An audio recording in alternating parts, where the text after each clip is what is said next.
Guten Tag! Heute mache ich Schwarzwa lder Kirschtorte. Today I'm making delicious German Black Forest cake.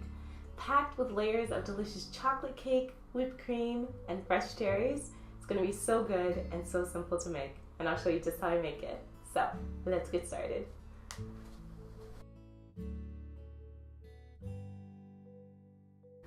Okay, so to prepare my Black Forest cake, first and foremost what I've done is I've already prepared my cakes. So I have my 2 pieces of cake here, and to one of them I went ahead and cut in half to create a 3rd layer.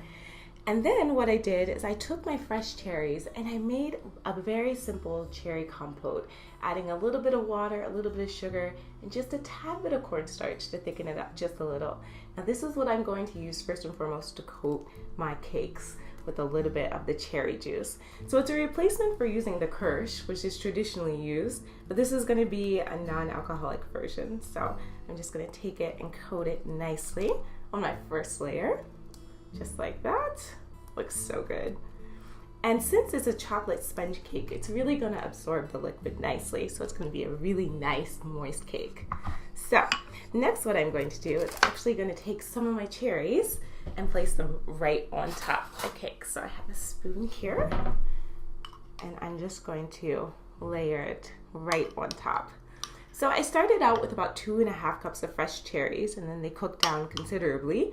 And so I'm just going to take half on one layer and then half on my other layer and filling it with whipped cream in between.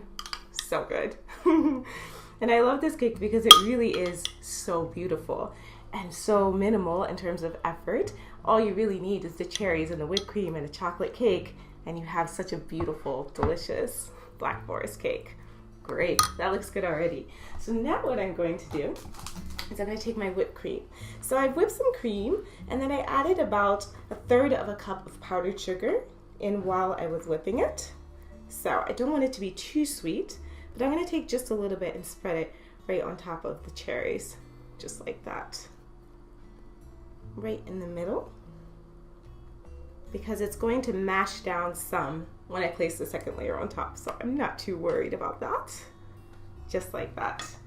That looks so good. I can't wait to eat this cake because it is really the combination of 3 of my favorite dessert items: cherries, chocolate, whipped cream. I mean, you can't beat it. So now I'm going to take my 2nd layer of cake and just place it right on top, just like that. Use my parchment to help me there. Oh my goodness, so yum.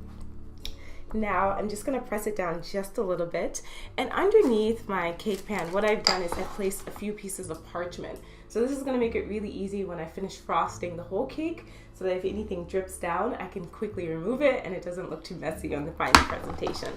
So I'm gonna take some more of my whipped cream and just place it right in the middle, and then use my knife and just spread it just like that.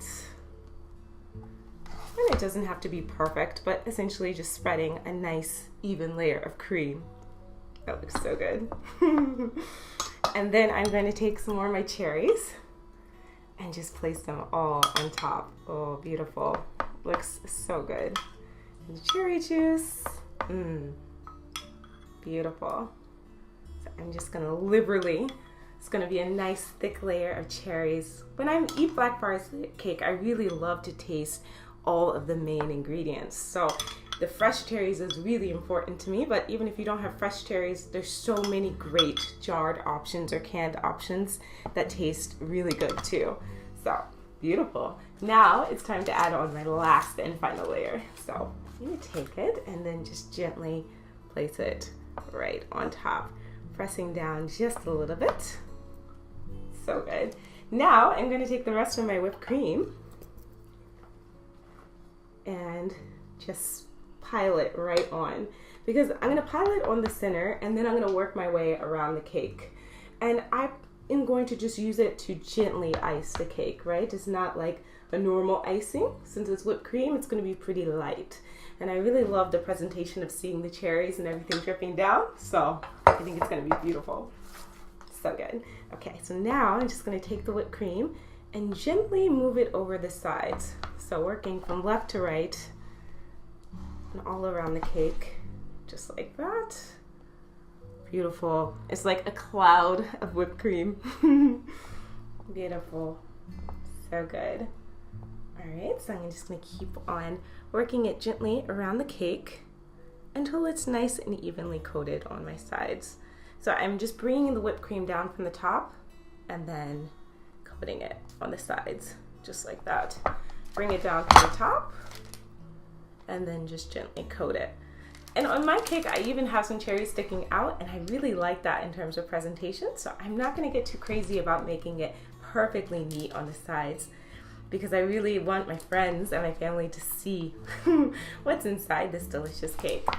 But I just want it to be nice and even enough. So I'm just gonna keep on taking it, working it along the sides, just until it's nice and evenly covered. Just like that. Beautiful. Looks so good. Just bringing it down and working it along the sides. And then I'm just gonna take my knife, and any places that I missed, I'm just gonna bring it back down and smooth it gently around, just like that. And then of course, top my topping neatly, just like that. And then I'm actually gonna take a nice smooth butter knife. We're getting real practical with this, and just to smooth it, just like that. So good. That looks beautiful. Now what I'm going to do is I'm going to remove my pieces of parchment. And what they have done is they have literally just caught the excess whipped cream that fell down. So I'm just going to remove them just like that. And then now it's time to do my garnish. So I have some fresh cherries. So I'm literally just going to stack them up just like that. I've reserved about 12 of my fresh cherries. And you could also use maraschino cherries if you like, but I really like the beauty and the naturalness of the fresh cherries, and the fact that I made it with fresh cherries. I think it really symbolizes something special. Okay, so I'm gonna keep on going.